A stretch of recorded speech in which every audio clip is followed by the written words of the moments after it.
Hi hello नमस्ते सर्वांना श्री स्वामी समर्थ. मी रुपाली आजच्या ब्लॉगमध्ये सर्वांचं स्वागत. तर चला आता आपण माहेरी गेल्यानंतर भेटायचे आणि अचानकच माहेरी जायचं ठरलं. तर काय ठरलं ते तुम्हाला ब्लॉग पाहिल्यावर कळलं. मुली बसलेले जेवणाची वाट बघते है ना, जेवण स्वयंपाक होतपर्यंत बसलेले आणि तुम्हाला आता एक टीम दाखवते आमची. आता इकडं गर्ल्स आणि इकडं बॉईज. इकडे बॉईज हाय करा सगळ्यांनी. दीदी चला हाय कर. हाय दीदी इकडे आहे मनी म्याव. इकडे चाललेले गप्पा आणि स्वयंपाकाची तयारी चाललेली आहे. तुम्हाला दाखवते ह्यांचं जेवण चालले. हो का, इकडे कशी तयारी चालली इकडे बघ पोरे. जेवण चालले तुम्हाला दाखवते.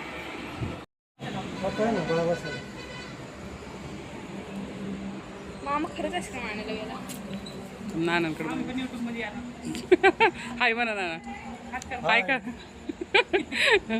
हे आमचं मंदिर आहे म्हणायचं. आजीबाईचं मंदिर आहे आमच्या. हां व्हायरलच. परीच्या पप्पांना जायचं होतं नाईट शिफ्टला, त्यामुळे त्यांना पटकन जेवण वाढलं आणि मग आमचं स्वयंपाक होतोपर्यंत ते जेवण करून लगेच गेले होते. त्यांना नाईट शिफ्टला जायचं होतं त्यामुळं. आणि त्यानंतर आम्ही मस्त असं सगळेजण बाहेर बसलो होतो. तर बहीण आणि माझे वडील म्हणत होते आम्हीसुद्धा यूट्यूबवर येणार. तर खरंच त्यांचं पण स्वप्न पूर्ण होते आणि ते म्हणले की आता आपण व्हायरल होणार. तर सगळ्यांचा सपोर्ट आणि आशीर्वाद जर असेल ना तर नक्की एक ना एक दिवस आम्ही व्हायरल होऊ शकतो. तर सगळ्यांनी खूप खूप प्रेम द्यायचे आणि आशीर्वाद द्यायचे. तर व्हायरल व्हायला काहीच वेळ लागणार नाही. तर सगळ्यांना व्हिडिओज आवडले तर चॅनलला लाईक सबस्क्राईब कमेंट नक्की करत जा. आणि आता स्वयंपाक आहे ना माझ्या भाऊजाईने आणि बहिणीने बारक्या केला होता आणि आईने थोडंफार मदत केली होती त्यांना. आणि मी तर खरंच खूप उशिरा गेले होते का तर उन्हामुळे ना कुठं जायची इच्छाच होत नव्हती. पण चला म्हणलं. आणि अचानक का म्हणलं मी तुम्हाला, का तर कसं होतं अचानक मुलांची शाळा आता चालू होतील आणि मग परत जायलाही मिळायचं नाही म्हणजे बारक्या बहिणीच्या तिच्या मुलींची.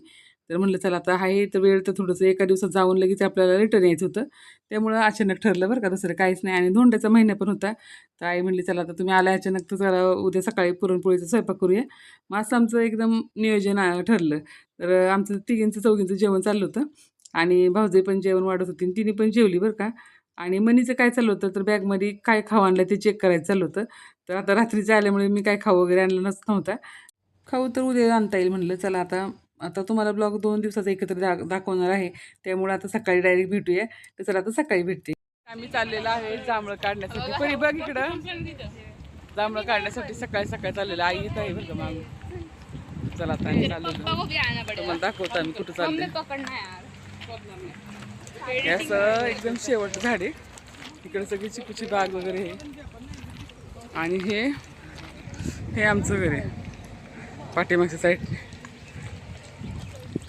चला आता जांभळं आणायच्यात ना, तर मी आता चालली ती खडी आहे, चालायला येत नाही. तर पुढे गेले की जांभळं. तर घराच्या पाठीमागच्या साईडला आहे ना प्लॉटिंग करायचं चाललेलं आहे बरं का. तुम्हाला जागाही दाखवते. तर इथून ते शेवटपर्यंत प्लॉटिंग चाललेलं आहे आणि बिल्डरने घेतलेलं आहे पाठीमागची साईड सगळी.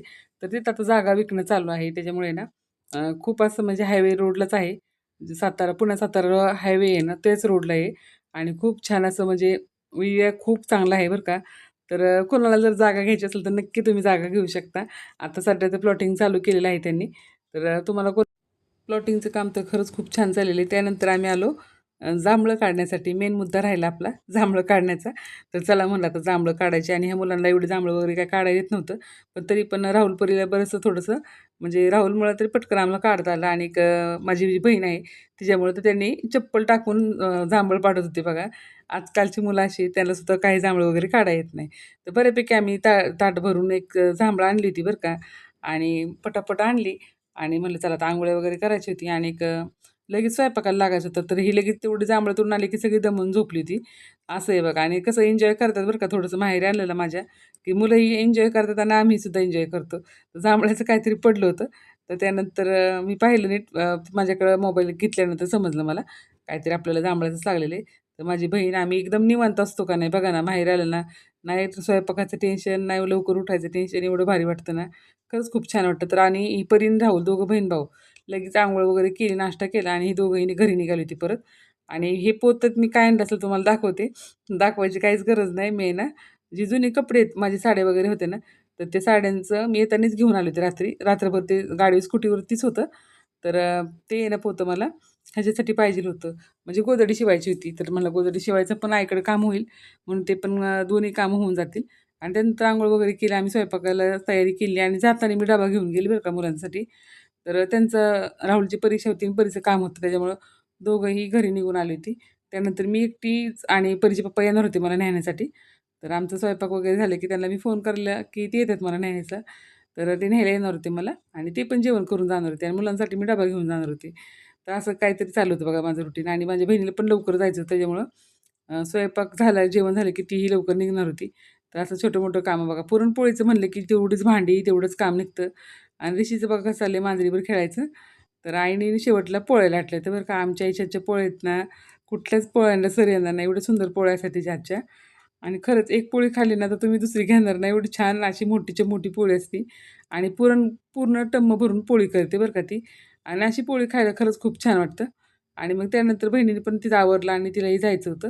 तर माझ्या अगोदर तीच गेली त्याच्यामुळे तिचं वटी वगैरे भरली भावजाईने माझ्या. आईने कुंकू वगैरे लावून घेतलं आणि अधिक महिन्यात सुवासिनीला म्हणजे ओटी वगैरे भरलेली चांगली असते म्हणूनच आईने पटकन मग आम्ही अचानक आल्यामुळं नाहीतर त्यांनी ना आई-वडील आमचे साडी वगैरे घेत असतात दरवर्षी. म्हणजे असं अधिक महिन्यामध्ये. पण आता आम्हीच घाईगडबडीत आलो होतो आणि घाईगडबडीत चाललो होतो. त्यामुळे त्यांनी काय एवढं शक्य नाही झालं घ्यायचं आणि रात्रीच आलो आणि सकाळी जायचं होतं. तर स्वयंपाकाच्या ह्याच्यामुळे जाणं काही झालं नव्हतं. खूप ऊन होतं. तर आम्ही म्हटलं चला असू दे काय नव्हतं. म्हणून ओटी भरली आईनी म्हणजे भावजाईनी आणि मग ओटी वगैरे घेतली आणि माझी तर ओटी भरायला कोण शूट करायचं नव्हतं. पण माझी ही ओटी भरली बरं का त्यांनी आणि त्यानंतर मी पण जाणार होते. तर ती जरा पुण्यामध्ये आहे. तिला जायला वेळ लागतो त्याच्यामुळे ती लवकर चालली होती आणि बहिणीच्या मुली पण निघाल्या. सगळेजण एकदम अचानक निघाले आणि खरंच खूप वाईट वाटतं बरं का. आणि ह्या दोघींची पण आता शाळा चालू होईल त्याच्यामुळे लवकर निघाली होती ती पण तिलाही शॉपिंग करायची शाळेची. आणि त्यानंतर मग परीचे पप्पाही मला घ्यायला येणार होते त्याच्यामुळे माझंही आवरायचं होतं. आणि वानवळा म्हणजे हा कढीपत्ता. तर कढीपत्ताही घेऊन चालले होते. मलाही घ्यायचा होता. चला म्हटलं आता आणि हे परीचे पप्पा आले होते मला न्यायला त्याच्यामुळे त्यांनाही जेवण वाढलं. आणि हे विचारत होते, "हे काय आहे?" तर म्हणलं, "हा धोंडा बनवलेला आहे." तर चला धोंड्याचंही जेवण झालं. आणि आजचा ब्लॉग तुम्हाला कसा वाटला कमेंट करून नक्की सांगा. नवीन असेल चॅनल लाईक, सबस्क्राईब नक्की करा. श्री स्वामी समर्थ.